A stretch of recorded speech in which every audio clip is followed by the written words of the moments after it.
इसके जाने के बाद शहजादा अब्दुल्ला ने कहा, शहजादी साहिबा कल मैं आपको इस तालाब में तीर कर दिखाऊंगा। रात हुई तो इसके साथ आए हुए गुलामों ने तालाब में एक बड़ा सा जाल डालकर मगरमच्छ को पकड़ लिया और दूर एक दरिया में छोड़ आए। अगली सुबह मलिका, बादशाह और शहजादी ने देखा कि शहजादा मजे से तालाब में तैरता फिर रहा है। शहजादी ने पूछा, इस मगरमच्छ का क्या हो कहाँ है?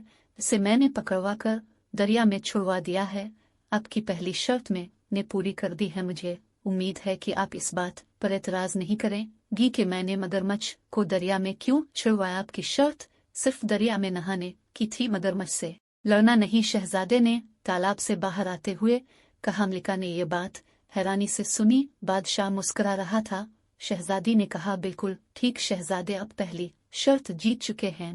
मेरी शर्त ही ये थी कि आप तालाब में तीर कर दिखाएं। मैं आपकी जहानत की कायल हो गई हूँ। दोपहर हुई तो शहजादी नगीना ने कहा, शहजादे आप मुझे देख भर कर चावल खा कर कब दिखाएंगे? शहजादे ने कहा, अभी थोड़ी देर बाद। ये कह कर शहजादे अब्दुल्ला ने खिड़की से बाहर झांक कर देखा। इसका एक मुसाहिब दो गुलामों के साथ लंबे लंबे कदम भरता हुआ महल की जानिब आ रहा था। शहजादा अब्दुल्ला बादशाह से इजाजत लेकर बाहर निकला और अपने मुसाहिब से कोई चीज लेकर जेब में रखी और वापस आ गया। इतनी देर में मुलाजिमों ने दस्तरखान चुन दियो। अपने साथ चावलों की एक बड़ी सी देग भी लेकर आए थे, जिसे उन्होंने दस्तरखान के बीचों बीच रख दिया। देग को देखकर बादशाह के चेहरे पर फिक्रमंदी के आसार नजर आए। क्यों मियाँ साहिबजादे, आप खा लेंगे देग भर कर चावल? एक देग किया, मैं तो 2 देगें भी खा सकता हूँ। ये कह कर शहजादा अब्दुल्ला ने अपनी जेब से एक निहायत छोटी सी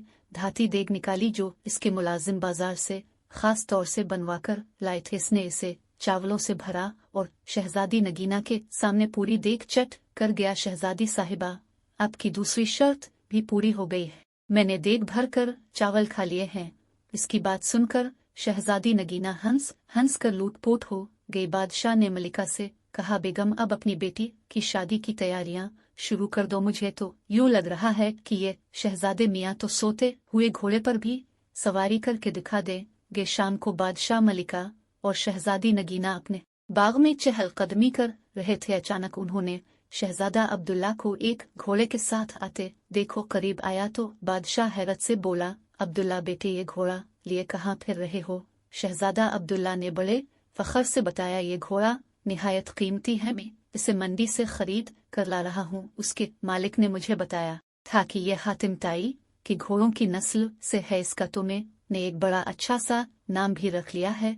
घोड़ा वाकई बहुत खूबसूरत था। शहजादी नगीना को भी बेहद पसंद आया। इसका रंग हल्का कत्थई था और उसकी गर्दन पर बड़ी बड़ी चमकदार ईयल थी। शहजादे क्या नाम रखा है अपने इसका? इसने बड़े इश्तियाक से पूछा। शहजादी साहिबा, मैंने इसका नाम रखा है सोता हुआ घोड़ा। चूंकि ये मेरा घोड़ा है, मैं जो भी इसका नाम रखूं मेरी मर्जी। अब मैं आपको सोते हुए घोड़े पर सवार होकर दिखाऊंगा ताकि आपकी तीसरी शर्त भी पूरी हो सके। ये कहकर शहजादा अब्दुल्ला रिकाब में पांव डालकर घोड़े पर सवार हो गया और पांव मारकर उसे दौड़ाता हुआ बाग का एक चक्कर लगाकर दोबारा उन लोगों के पास आ गया। ये सब देखकर मलिका और बादशाह का हंसते हंसते बुरा हाल हो गया था। शहजादी नगीना भी मुस्कुराने लगी थी। कुछ देर बाद वो बोली, अबा हुजूर, हम चाहते थे कि हमारी शादी एक ऐसे शहजादे से हो जो बहादुर होने के साथ साथ अक्लमंद भी हो। हमने अपनी शर्तें इसी लिए रखी थी